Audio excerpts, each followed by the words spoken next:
Bapak, saudara-saudari, warga GKE dimanapun berada, perkenalkan saya Pendeta Ayu Olimpia STH, saya melayani di Resort GKE Bintang Jaya. Hari ini kita akan bersama merenungkan kebenaran firman Tuhan sesuai dengan Almanak Nas Gereja Kalimantan Evangelis, diambil dari Injil Lukas pasal 4 ayat 16 sampai ayatnya yang ke-30 di bawah perikop Yesus ditolak di Nazaret. Sebelum kita bersama membaca Alkitab, kita bersatu di dalam doa. Allah Bapa kami yang bertahta di dalam kerajaan sorga, terima kasih. Sungguh luar biasa berkat kemurahan-Mu yang terus menuntun kami dalam kehidupan yang senantiasa baik dan selalu baik.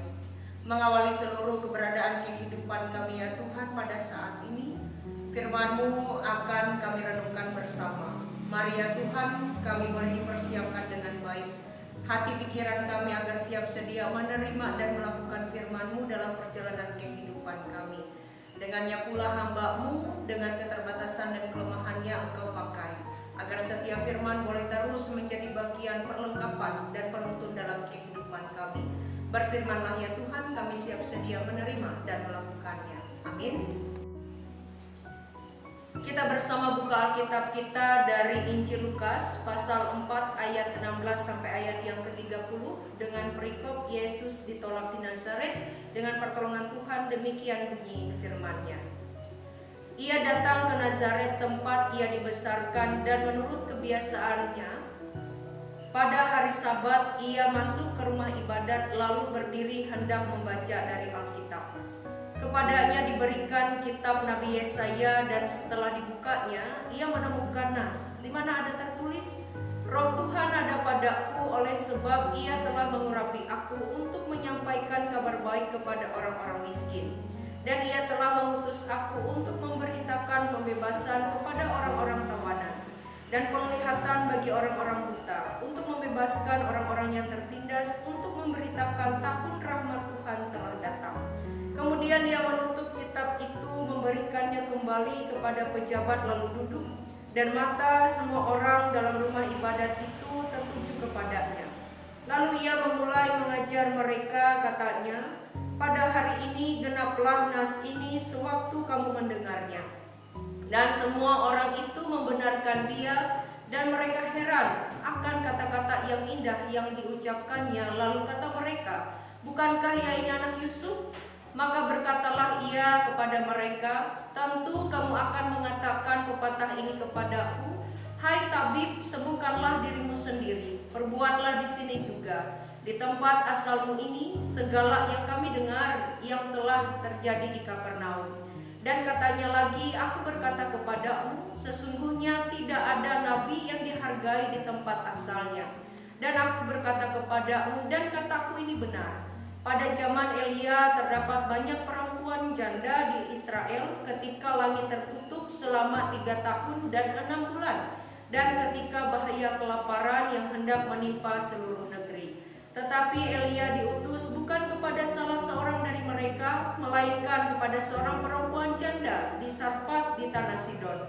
Dan pada zaman Nabi Elisa banyak orang kusta di Israel, dan tidak ada seorang pun dari mereka yang ditahirkan selain daripada Naaman orang Syria itu. Mendengar itu sangat marahlah semua orang yang di rumah ibadat itu. Mereka bangun lalu menghalau Yesus keluar kota dan membawa dia ke tebing gunung, tempat kota itu terletak, untuk melemparkan dia dari tebing itu. Tetapi ia berjalan lewat dari tengah-tengah mereka lalu pergi. Demikian pembacaan Alkitab kita. Yang berbahagia ialah mereka yang mendengarkan firman Allah serta memeliharanya. Amin.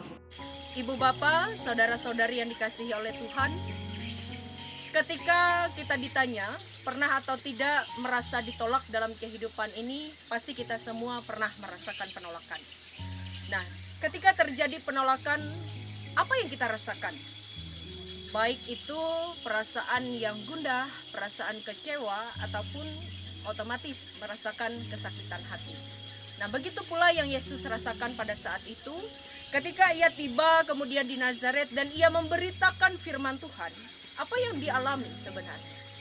Nah, dari sini kemudian kita melihat bahwa dari zamannya Yesus sampai pada zaman kita sekarang, status sosial ini terus bergulir terjadi, bahwa ini menjadi latar belakang sebagai tolak ukur setiap orang untuk menilai apakah kita ini bernilai ataupun berharga di mata mereka. Nah, ketika ini terjadi, sebenarnya bukan menjadi kekecewaan ataupun kesakitan hati, melainkan ini terus menjadi motivasi bagi masing-masing kita. Ketika kita ditolak, ada sebuah bagian firman Tuhan yang ingin dikatakan bagi kita, bahwa bersama dengan Tuhan kita akan terus diterima. Nah, sehingga keberadaan Yesus yang kemudian dengan status orang tuanya sebagai tukang kayu itu dipandang sebelah mata. Waktu itu kemudian orang-orang berpikiran bahwa si pelayan atau si pemimpin dalam bagian kerohanian itu terus memiliki kehidupan dengan latar belakang yang baik. Nah, sehingga dari hal ini kita pun melihat bahwa dalam pelayanan kita pun sering mengalami berbagai macam goncangan. Memang benar, tidak serta-merta kemudian anggota jemaat kita sampaikan, Ibu Pendeta, Bapak Pendeta, Ibu Vikaris, Bapak Vikaris, saya tidak menyukai. Memang tidak serta-merta seperti itu kita menerima guncingan ataupun pernah mengalami hal yang demikian. Nah, menyangkut hal ini, makanya firman Tuhan ingin disampaikan kepada kita saat ini dan pada zamannya kemudian, bahwa setiap kita ini terus mengalami berbagai macam hal yang memang membuka diri kita untuk melihat bahwa tidak semua orang menyukai. Sekarang keberadaan kita pun tidak bisa mengatur keberadaan hati orang lain. Hanya bagaimana ketika kita kemudian memunculkan pengaruh dalam kehidupan, baik dalam teladan perkataan, baik dalam teladan tingkah laku, bahkan terlebih dalam bagian-bagian kehidupan kita yang sulit. Jangan pernah kita merasa ditolak secara khusus dalam kehidupan di masa pandemi COVID-19 ini.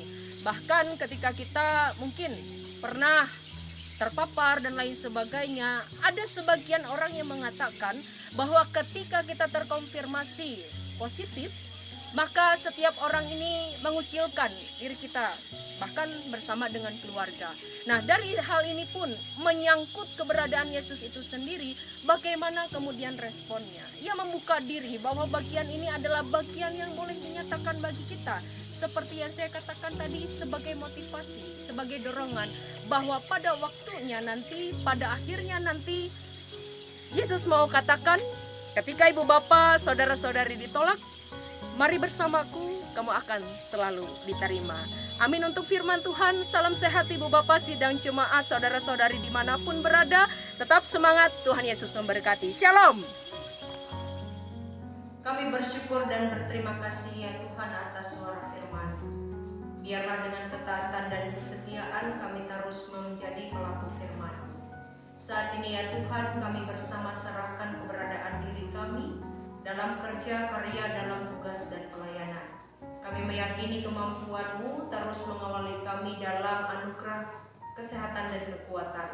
Bersama dengan-Mu, kami terus bersemangat dan bersukacita untuk memberikan karya hidup yang bernilai dan berharga.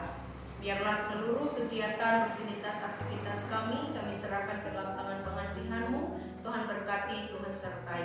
Setiap keluarga kami ya Tuhan, kami serahkan kepada-Mu pula, agar keluarga kami terus bertumbuh dalam kekuatan iman dan pengharapan. Kami menjadi keluarga kudus dan takut akan Tuhan, dan bersama cinta kasih kami yang boleh Tuhan perlengkapi dalam kehidupan rumah tangga dengan hadirnya anak-anak terkasih.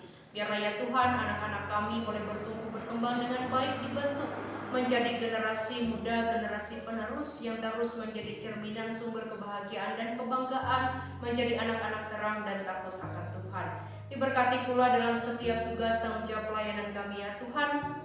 Secara khusus pelayanan kami yang ada di Gereja Kalimantan Evangelis, baik di tingkat jemaat, resort, dan sinode. Diberkatilah kami semua yang ikut ambil bagian di dalamnya, agar kami terus mengupayakan yang terbaik dan seluruh pelayanan kami boleh membuahkan bagian yang begitu luar biasa dan mendatangkan kepujian dan kemuliaan bagi nama Tuhan. Diberkatilah kami ya Tuhan di sepanjang hari ini, di sepanjang kehidupan kami, agar ketika kami menerima berkat-berkat Tuhan, maka kami terus menjadi berkat bagi semua orang. Terima Terima kasih Tuhan, inilah doa dan permohonan kami yang kami alaskan hanya dalam satu nama Tuhan Yesus Kristus yang sudah mengajarkan kami berdoa bersama demikian.